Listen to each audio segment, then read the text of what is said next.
This is CBC Winnipeg News.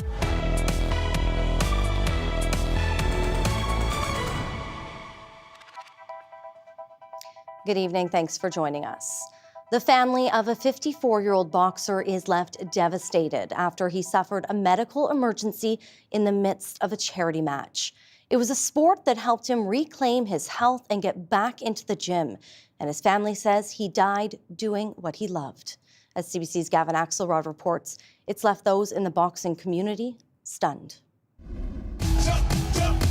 Robert Boyko walks to the ring for a charity fight, part of the corporate challenge at the Melee Gala Saturday night at Club Regent Event Center. Proudly representing United Boxing Club, make some noise for Robert Boyko! The 54-year-old's big moment turned into tragedy. United Boxing established the event in 2013. The club says Boyko died after suffering a medical emergency during the fight. His sister Karen Lynn Kyluk is devastated, but his family is comforted he was doing something he loved. She said, "Our hearts are broken, yet there was no holding him back. He was determined to support the charity and worked hard to reach this goal in life." Boxing Canada's executive director Christopher Lindsay says a death is rare. The recollections of our board members is that this hasn't occurred in sort of anyone's recent memory going back to the 90s. Boyko started training at United Boxing Club in early 2024.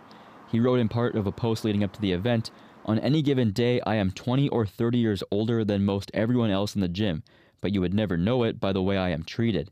Not only have I been able to turn back the clock on my health, but I have also regained my confidence and social graces." It is really just so disappointing and sad that it was his passing that really, brought out everything that he was doing. Lindsay says competitors were screened by a doctor the same day as the fight. He says a ringside doctor helped Boyko immediately during the fight, but there will still be a review. Sort of in the same way that like a provincial inquest or inquiry goes through and looks for, is there something in policy, procedure, application of rules that could be improved upon. United Boxing says it's not aware of any failures in the event's safety protocols. The Winnipeg Fire Paramedic Service confirmed it responded to the medical emergency. Boyko was taken to hospital in critical condition. Gavin Axelrod, CBC News, Winnipeg. For the first time, the federal government is calling for a conviction to be appealed posthumously. Russell Woodhouse spent 10 years in prison for manslaughter. 3 other men convicted with him have already been exonerated. The federal justice minister says there's clear evidence Woodhouse was wrongfully convicted. The CBC's Karen McIntosh has more. Hello, Mrs. Hi there.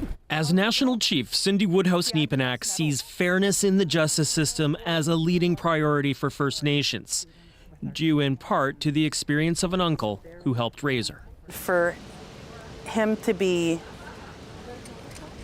put away in jail for something that I know in my heart that he never did is so disheartening. Her uncle, Russell Woodhouse, was convicted of manslaughter in 1974.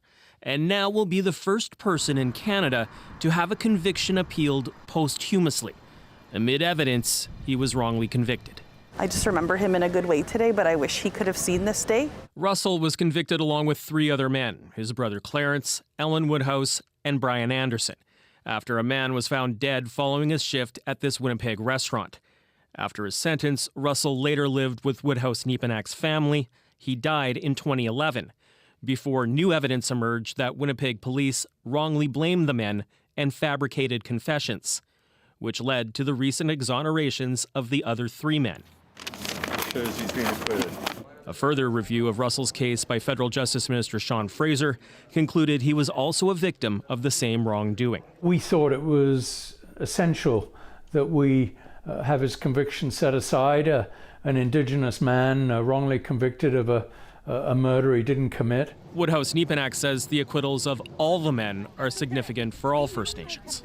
How many other First Nations families are out there? How many Indigenous people are out there that are going through the same fate that my Uncle Russell went through? A hearing date will be set in the Manitoba Court of Appeal. The provincial crown says it agrees an appeal is warranted. In the cases of the other 3 men, it did not contest an acquittal. Cameron McIntosh, CBC News, Winnipeg. The Winnipeg Police Service is shining a light on truth and reconciliation by lighting a sacred fire outside of police headquarters. When the new police chief was sworn in earlier this year, he said reconciliation would be a top priority for the force. There's also a newly appointed Indigenous advisor. As the CBC's Mike Arsenault reports, the Assembly of Manitoba Chiefs says the WPS is taking the first steps in the right direction. Dozens gathered outside the police headquarters as a sacred fire was lit in a lead up to the National Day for Truth and Reconciliation. Police Chief Gene Bowers wore an orange-colored police crest on his shoulder and hat to show his solidarity. My hope is that the sacred fire helps create a space where our community can join our members in healing, reflection, and spiritual connection. When Bowers was sworn in as chief last March, he vowed to make reconciliation a priority. Sheila North is the department's first external Indigenous advisor to provide guidance on Indigenous relations. Long overdue that we see events that honor the traditions and cultures of Indigenous people in such an important organization like the Winnipeg Police. Assembly of Manitoba Chiefs Grand Chief Kyra Wilson says historically the relationship between WPS and Indigenous people has been strained. She says that was highlighted when the previous police chief didn't support her community when they needed it most. The support I'm speaking about is just in regards to searching the landfill for First Nations women that were in fact in the Prairie Green landfill. Wilson says her experiences with the newly appointed Chief Bowers has surpassed her expectations, and the sacred fire outside WPS headquarters is a beautiful gesture. She says it signals to First Nation communities that police support them and survivors of residential schools. I believe that he is taking the necessary steps and right steps to ensure that he's engaging appropriately with the First Nations community. Tobacco tie offerings were wrapped in repurposed police uniform material as a symbolic sign, weaving reconciliation into the fabric of police work. The police service has had sacred fires in previous years, but this is the first time it will be maintained for 24 hours. Mike Arsenault, CBC News, Winnipeg. It was a scary incident with a pickup traveling dangerously around people at a weekend festival. It happened around 1 a.m. Sunday in the Exchange District, where people were celebrating the art event Nuit Blanche. These images that show the crowds were taken just a few hours earlier. Winnipeg police say the truck was speeding and going the wrong direction on a one-way street and avoided stopping for officers twice. A spike belt was used at Dakota and St. Mary's Road, where the suspect rammed the police SUV. The 24-year-old was taken into custody on numerous charges, including impaired driving. Jails across the province are over capacity by hundreds of inmates, and many of those behind bars haven't been convicted of a crime.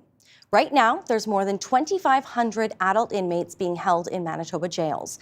More than 3/4 of those are people being held in remand custody, meaning they haven't been convicted of a crime, but also haven't been released on bail as their case moves through the courts.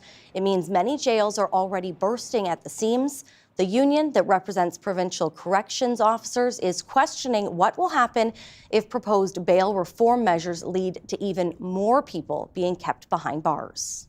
The difficulties they face in the job is double-fold. You have way more people than your facilities is designed to hold.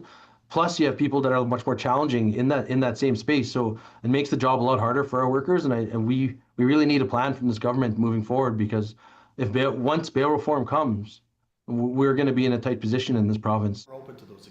The Justice Minister says despite the numbers, capacity in jails refers to optimal space, not the maximum number of inmates it can hold. Matt Wiebe says there is still space. He also points to the province's ankle monitoring program as one way they are exploring options to keep people out of custody when possible.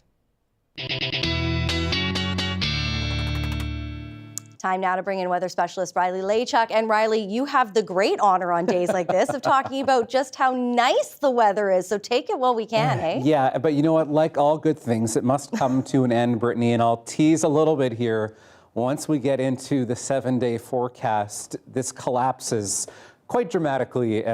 So stay tuned for that. We'll break it all down a little bit later on, but let's just enjoy these temperatures today. Just over 24 degrees in Winnipeg this afternoon. Brandon, Dauphin, 21s, 22s.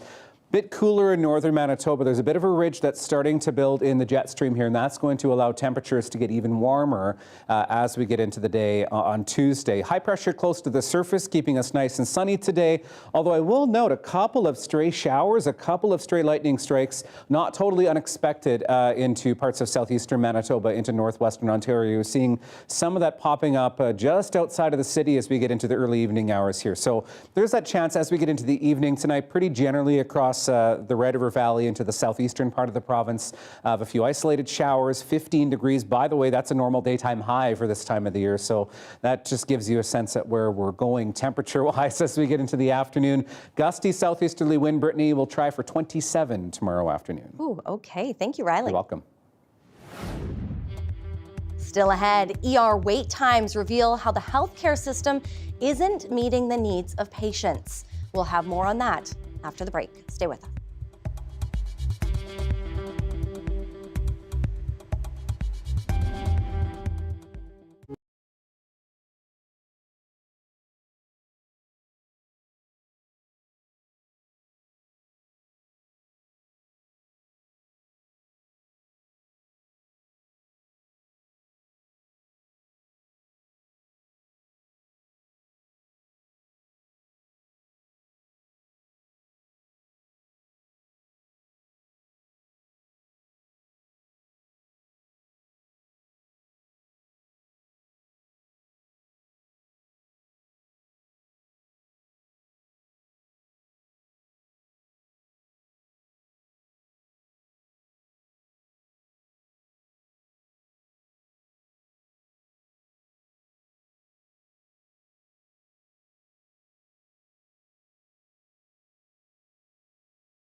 Fixing healthcare. The NDP ran on the promise in the last provincial election. Now, 2 years into their mandate, we're still hearing reports of long emergency wait times. The CBC's Alana Cole looks at the cause and how the province says it's making gains. We've heard about long waits in emergency from patients. And I know people here yesterday were waiting 20 hours. One emergency physician told me he knows of patients who have waited that long too. And this isn't the healthcare dream that I think we all believe in or expect. We wanted to get a better understanding of what's leading to long ER wait times, so asked Doctors Manitoba. President Nichelle Desolé says there's no short answer. ER wait times are they're like a signal of the rest of the healthcare system, a canary in the coal mine. This represents a healthcare system that isn't currently equipped to meet patient needs. Staff shortages and not being able to get into a family physician are some of the causes of long waits, according to Desolé. There's also access block, where staff struggle to move people from ER beds into wards that are full. And she says community resources like home care or space in a personal care home can also play a role. I work in an emergency room and I admit patients from the community to the hospital knowing that they're headed for a PCH based on their wishes and the discussion with their family and what their medical concerns are. And I know that they're going to be living in the hospital for a while. I just know that. Manitoba health reports show that the number of people waiting in Winnipeg hospitals for a personal care home bed reached a 5-year high for 6 straight weeks this summer. 1 week, there were 89 people in hospital in need of a care home bed. Saul and Clarabelle Simpkins Centre CEO Lori Cerquetti says ensuring care homes can care for people with complex needs and enhancing home care will help free up hospital space. I don't think we're going to fix the issues in acute care with emergency rooms being backed up until we fix home care, until we fix the long-term care system. And once we start doing that, I think that will start improving the wait times.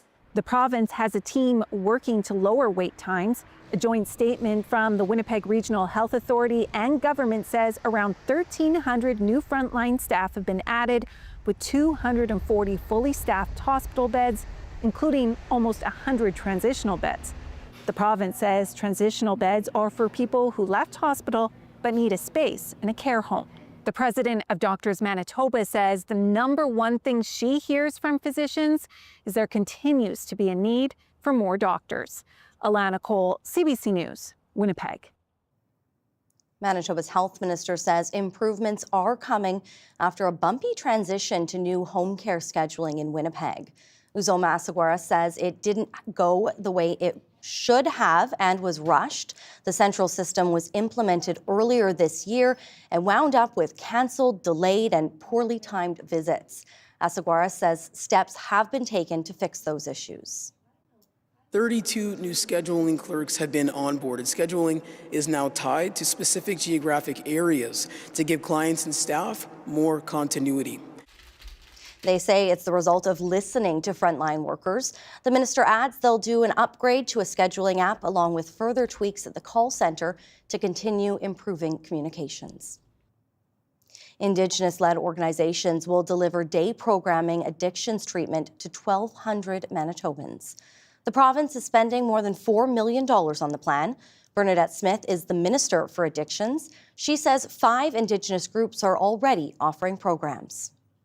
We've listened to community voice, and community has said, we need culturally appropriate, grounded services where we can help the trauma that's been created and help Indigenous folks, learn about cultural practices.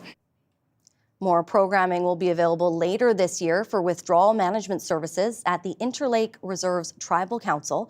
People can also access virtual help through the Rapid Access to Addictions medicine clinics. An artist whose painting was stolen from a Winnipeg gallery hopes police can track it down. Police say 2 pieces were stolen from Warehouse Artworks on McDermott Avenue last month. Thieves broke a window and took off with the paintings. One of the pieces was done by Marianne Thompson. Thompson's painting depicts a familiar Lake of the Woods site, an 85-foot luxury wooden yacht built in the 1930s. I hope that they could find it in their hearts to somehow get it back. It's sadder because the gray sand isn't on the lake anymore, as far as I know. And so the loss of that is big to me. Winnipeg police are asking for the public's help in finding the painting and another one by Ida McKenzie that was also stolen. The two pieces are worth nearly $9,000.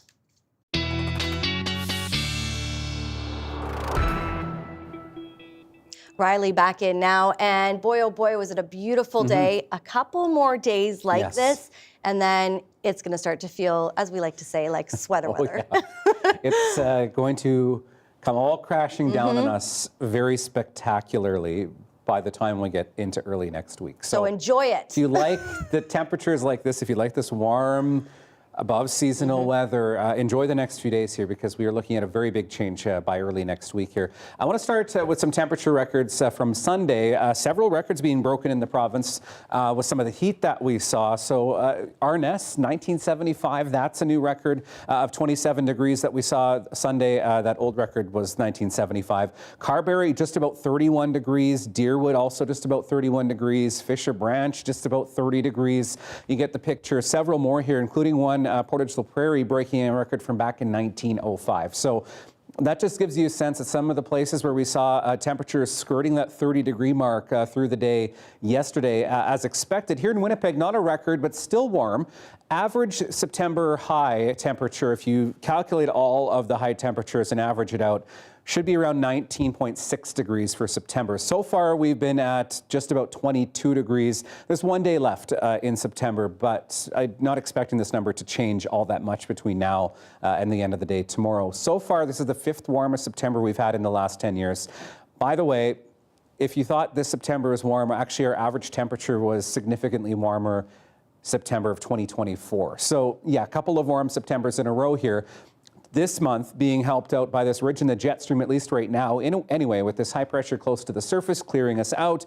As we move forward into the day on Tuesday, expect another mainly sunny day, some scattered cloud cover in the south once again, and maybe a few scattered showers out of some of this, particularly as we get late afternoon once again. So we'll keep our eye on that as we get through the day on Tuesday. As we get into Wednesday, an incoming area of low pressure out of Saskatchewan pushes into northern Manitoba. Fairly good chance of showers for Lynn Lake, for Flin Flon, and even into Thompson as we get into the afternoon.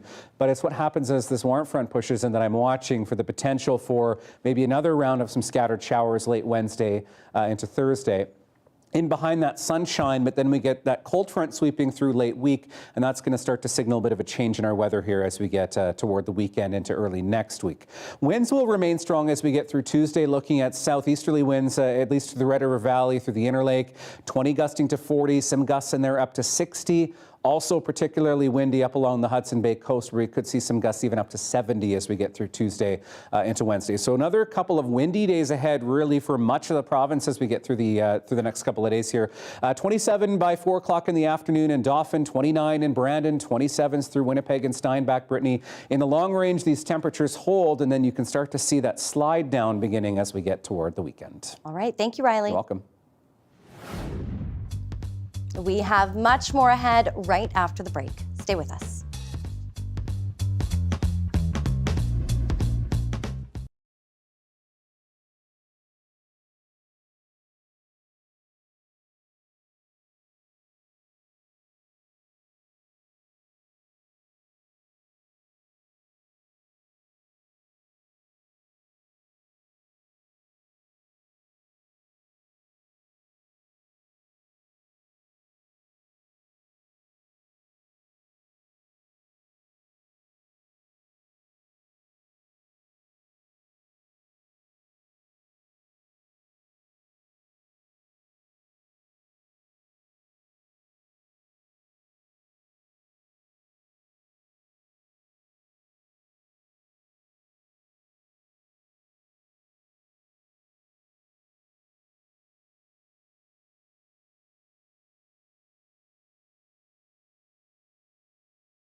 Tuesday is the National Day for Truth and Reconciliation, also known as Orange Shirt Day.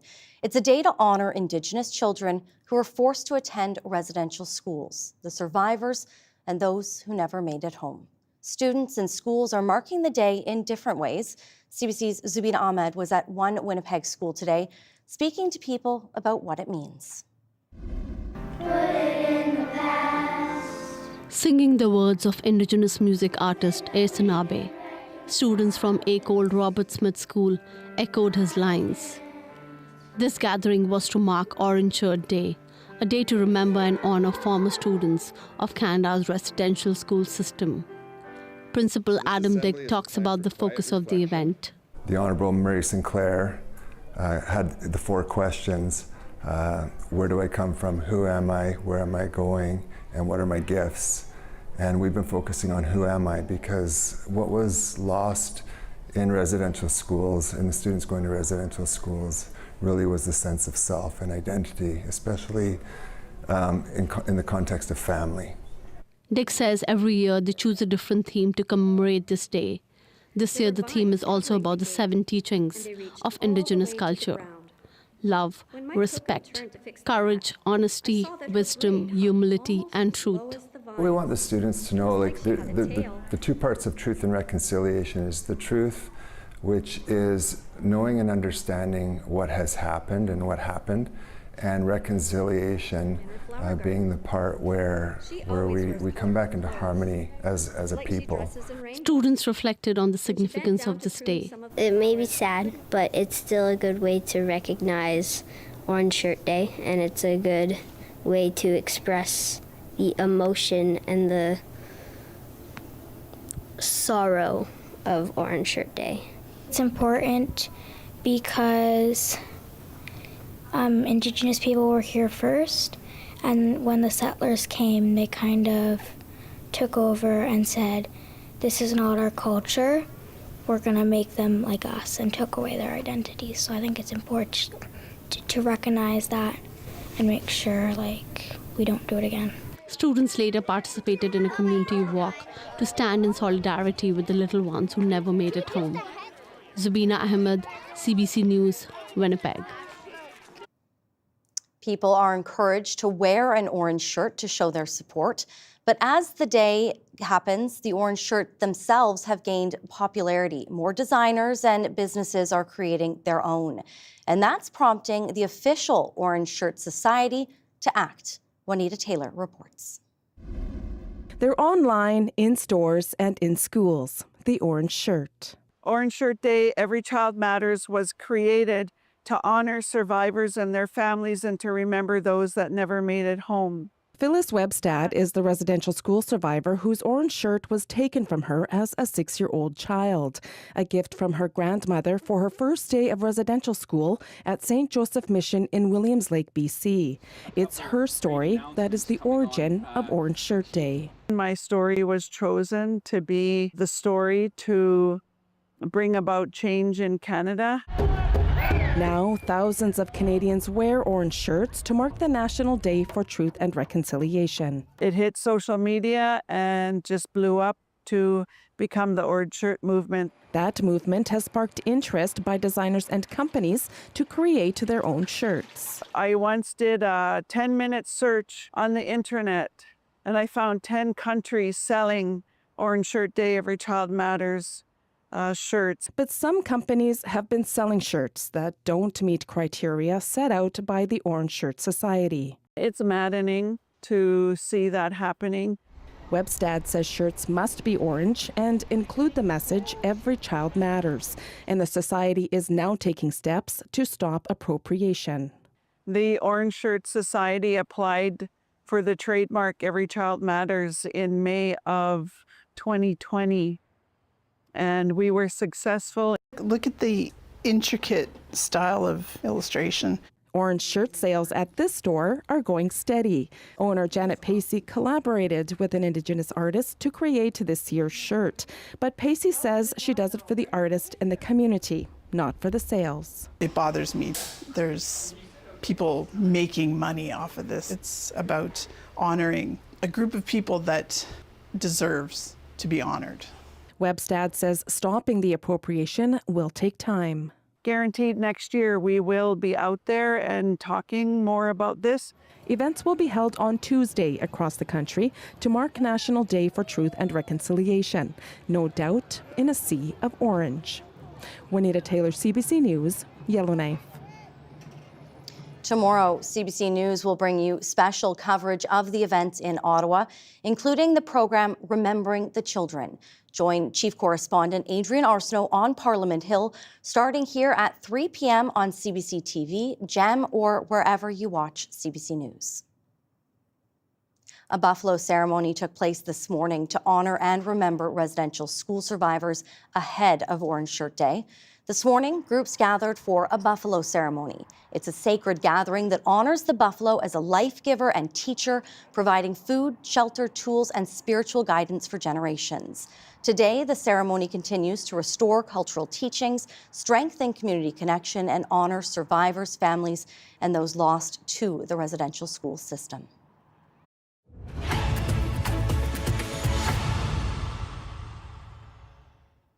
For almost 2 decades, students from 7 First Nations went to McKay Residential School in Opaskwayak Cree Nation. Now the community there is uncovering the truth of what happened on the land and making sure the next generation knows the history. CBC's Felicia Adam is in the community this week as part of our Communities in Focus series. She spoke with a community member who's working to make sure future generations learn about what happened at that residential school. My name is Janet Head. I'm from Opaskwayak Cree Nation. I'm an intergenerational residential school survivor. My voice is shaking just talking here. Both my grandparents attended this school here, Mackay Indian Residential School. It's located here at Fisher Island. For me, they weren't residential schools. They were not schools. They were prisons for children, and they were beaten on a daily basis. They were told they were no good. They were told they were savages, and they were discouraged from speaking their language. They were discouraged from speaking to each other. The school, as you're coming in from the main entrance, is to your left. I'd say it's about half a block, this school. It was a 5-story building. None of us knew there was a residential school here, because our grandparents never told their story that there even was a residential school here, let alone them attending here. We played here. We played here as children. The school burned down in 1933. Are there any remains of the school left? There's still remnants throughout the area here. There's a cement foundation here. Majority of the schools were burnt by students, and the reason why was so that they could go home. But what usually happened was they were sent further away. So when this school burnt, the students went to Elkhorn Indian Residential School. So they went further away. And you're getting emotional there. What's going through your mind? I'm emotional because they experienced a lot of abuse, and they never got a chance to talk about their traumas. They never once spoke about what happened down here. We work with a group of elders, and this is what the elders wanted here. They wanted to have this monument here to remember the children that attended the school, and that they're never forgotten. And people come here and they leave their offerings. You see those red cloth, that's tobacco, and those are prayers, and people come and leave gifts here for the children. So August 2024, we brought the cadaver dogs, the human remain detection dogs, and we were hoping and praying that they wouldn't find anything, but hoping and praying they wouldn't, but deep down we knew they would. So there's 6 points of interest in this area. The house, principal's house. When we brought the cadaver dogs in, when the boiler was there, the cadaver dog jumped in and jumped out. And then the second dog came and did the same thing. So we believe there's unmarked burials here of children. We're going to be excavating next year. Every point of interest, we put an orange flag on unmarked burial. So this is a point of interest of one or more unmarked burial of a child. And again, you'll see toys here and tobacco ties. I have to push my emotions down because these are children here that never made it home. They never got that acknowledgement. They never got the proper burial. They never got their prayers. My parents, there was 6 of us. Now there's 45 of us. So Canada did not succeed in killing the Indian in us because there's 45 of us now. And times that 3,000 in our community, there's 6,500 in now Pasquia Cree Nation. And we're bringing culture back. We're bringing our ceremonies back. We're bringing our language back. So slowly but surely, we're healing. Yeah. It is the 5th National Truth and Reconciliation Day, and events are happening around the province to commemorate it.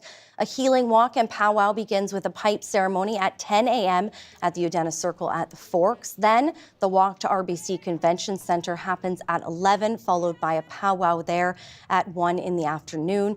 You can visit cbc.ca/Manitoba for details of what's happening around the province.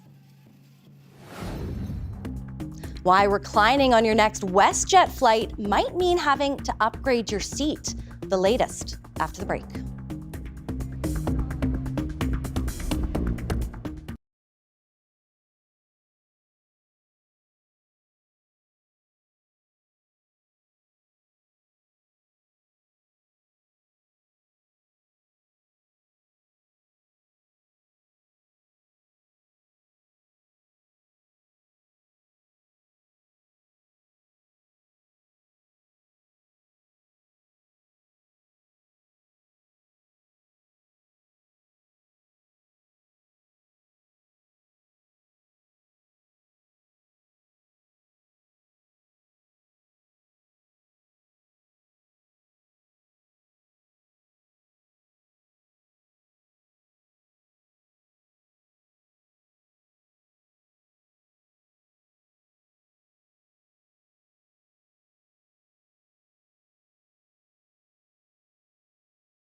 Some changes are coming at WestJet.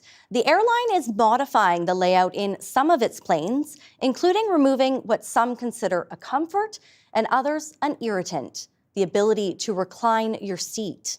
Caroline Bargout with how that news is being received by travelers. You pay extra to check your bags and pick your seat. But soon, on many WestJet flights, the ability to lean back won't come standard either. Everything's about the dollar and everything is costly. The airline says in an effort to offer affordable airfare, it's revamping 43 of its planes, introducing a new seat configuration. Many seats will no longer be able to recline, and there will be different amounts of space for different passengers. Those at the very back will get the least amount. In the middle, there's a little more, and for those in the front part, more yet. But to get more legroom and a reclining seat, travelers will have to choose WestJet's newly created extended comfort seating, or go premium. At Vancouver's International Airport, passengers are split on the plan. This exchange student traveled from France to Vancouver and likes the idea of not having someone reclining into her personal space. On the first plane, it was a huge man in front of me who was lying on me. Well, I think any time you can improve your comfort on any airplane, it's really well worthwhile. But others disagree. I don't really think it's fair. The amount of money we pay for air flights right now, too, as well, is just kind of atrocious. One passenger rights advocate says making tall passengers pay extra to get a seat that they will fit into amounts to discrimination. Comfort is a choice. Accommodating your physical size is part of transporting a passenger. So the problem that I'm seeing here is that WestJet may not be providing necessary space for an average passenger. He fears passengers who don't know their rights may just go along with it. WestJet says anyone who requires additional considerations should call them when they book to make sure they're accommodated before arriving at the airport. Caroline Bargout, CBC News, Vancouver. A big bailout for Ontario's Algoma Steel. The federal and Ontario governments are providing loans worth $500 million combined. The company has been hit hard by Donald Trump's 50% tariffs on steel imports. It's hoping to now become less reliant on the United States. Algoma must pivot its business model to a domestic-focused business model. Historically, 60% of our volume has been in the United States, but that's now unviable for us. The federal government will be providing the company with a $400 million low-interest loan. The money will be drawn from the $10 billion Ottawa set aside to help big businesses in the U.S. trade war. Ontario will also provide Algoma with a low-interest loan worth $100 million. Algoma employs 2,500 people in Sault Ste. Marie, Ontario, and there are thousands more jobs related in that city. COVID vaccines are now rolling out across Canada. But this year, the provinces aren't all on the same page. Quebec and Alberta are now charging for the shot. Christine Birak breaks down the cost and the risk of skipping it. Made in Canada. For the first time, Moderna's COVID-19 shots and others are now rolling out. The question is, do you need one? COVID-19 is not a thing of the past. It is an ongoing problem with ebbs and flows, but right now we're on the uptick. Canada's independent vaccine panel recommends COVID shots for higher risk groups, including anyone over 65, pregnant, those over 6 months with underlying medical conditions, living in long-term care, or in underserved communities. Data shows updated COVID-19 vaccines offered up to 76% protection against hospitalization for up to 2 months. You actually will get a fourfold increase in the antibody levels compared to if you didn't get this vaccine. For most Canadians, COVID vaccines will be free, except in Alberta and Quebec, which plan to charge residents up to $180. Some pharmacists say offering free flu and COVID shots was a logical way to protect people. Santé Québec has been talking about is let's go preventative, which I think is laudable. And yet now we're going backwards with COVID. While Quebec still plans to cover all high-risk groups, Alberta says not everyone over 65 will be covered, and shots won't be offered in pharmacies, citing waste and cost. It's just looking at that cost of the vaccine itself, but ignoring those long-term costs. The average cost estimate of a COVID-19 hospital stay per patient is over $24,000. COVID ICU admissions run more than double that. These older adults in Edmonton want the vaccine. I will go to Saskatchewan to visit family or BC to visit friends, and I will get the shot there. A simple step to help stay out of hospital and on the court. Christine Birak, CBC News, Toronto.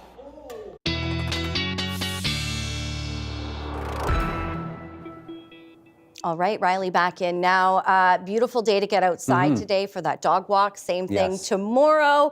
Get those in over the next few days because then fall really starts to hit us. Fall will start to set in by the time we get into early next week, Brittany. Overnight temperatures, though, still staying above zero. Still staying above the freezing mark by a fair bit, actually, for the next week. But west of us into parts of Saskatchewan, by early next week, looking at temperatures close to or below the freezing mark. So it's coming. The change is coming, and we are looking at it, that shift happening here as well. So enjoy your morning dog walk, sweater-free, perhaps, as we get into Tuesday, certainly into Wednesday as well. For much of the province, really looking at pretty decent conditions.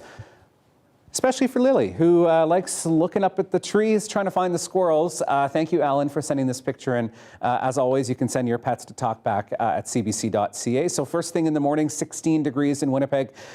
Context is key here because this 16 degrees, our normal daytime high for this time of the year is 15. So already well past that by 8 o'clock in the morning, looking at 27 degrees in the afternoon. Bit windy as we get through tomorrow and again as we get through Wednesday. So just keep an eye on the skies because we could get into some pretty windy conditions here the next couple of days.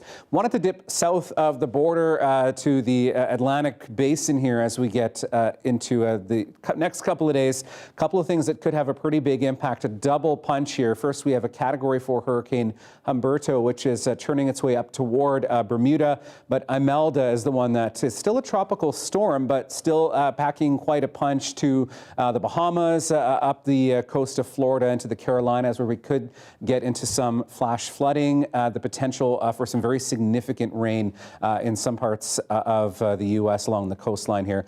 So Humberto kind of takes a long way around, doesn't have a direct impact on Bermuda, but Imelda will as we get through the next couple of days here. The potential to make landfall within about 15 miles of Bermuda as a Category 2 or a very strong Category 1 as we head toward the middle of the week here. So there's already a lot of preparations for both of these storms in Bermuda, but certainly having an impact into the Carolinas and parts of Florida, even with storm surge and some very strong winds. So just wanted to touch on something that's happening south of the border here, not necessarily having an impact on our weather in Canada, but certainly anyone who has travel plans south of the border into the Caribbean, just know that we could get into some pretty dicey conditions here.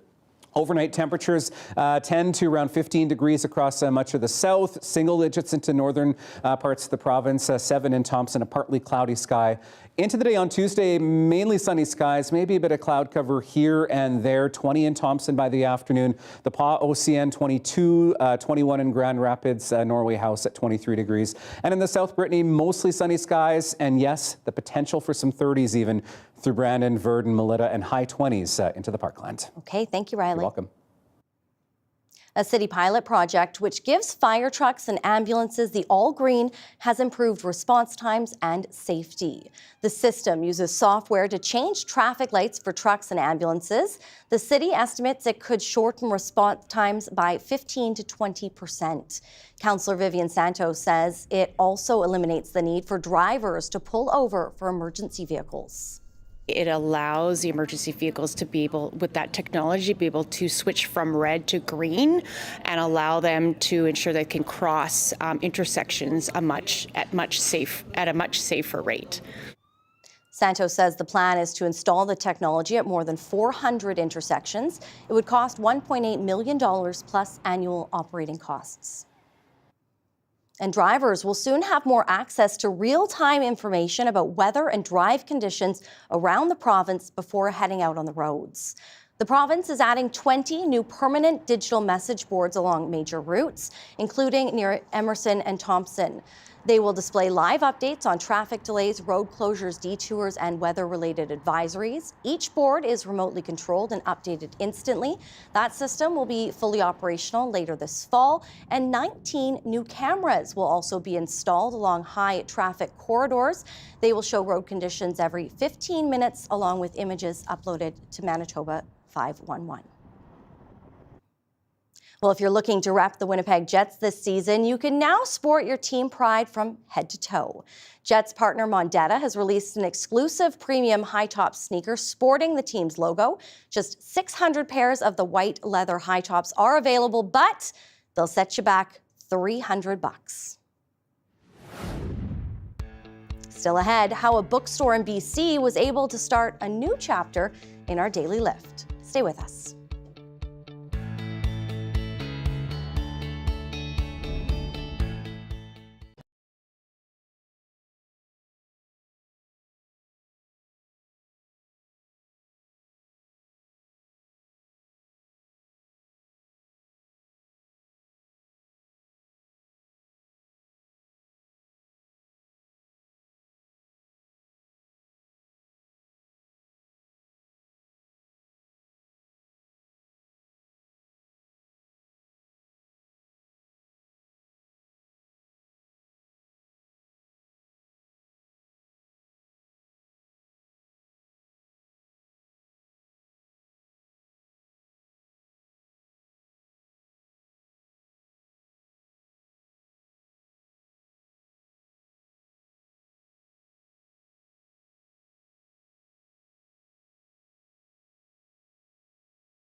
A tourist from Iceland says he won't ever forget his trip to northern Labrador. That's because he had a front row seat to one of nature's heavyweight battles.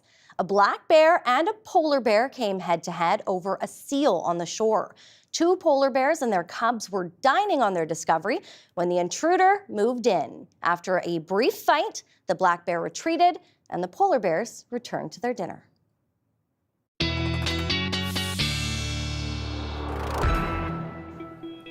Noted, don't mess with them. Okay, your 7-day forecast, and I mentioned a pretty drastic change coming as we get through the weekend. So, I mean, the next 5 days, pretty decent. Windy the next couple of days, looking at potential for gusts up to 50 as we get through Wednesday, 27 degrees into Thursday, then a cold front sweeps through. That brings with it a chance of showers as we get into Friday, 20 degrees for Saturday. And then look at this. Let's compare this. 27 degrees on Tuesday, down to 12 for a high on Monday with a mix of sun and clouds. Couple weather picks for you tonight. This one's from Gary in Selkirk, a nice photo of the pumpkin patch. And one more from Shanna, who took this on the shores of Clear Lake. You can send your fall colors or anything else to talk back at cbc.ca. Well, moving is never really that fun, especially if you don't have a lot of help. Well, a bookstore in Fernie, BC called on the town to help them move down the block. How they did it? That's our Daily Lift.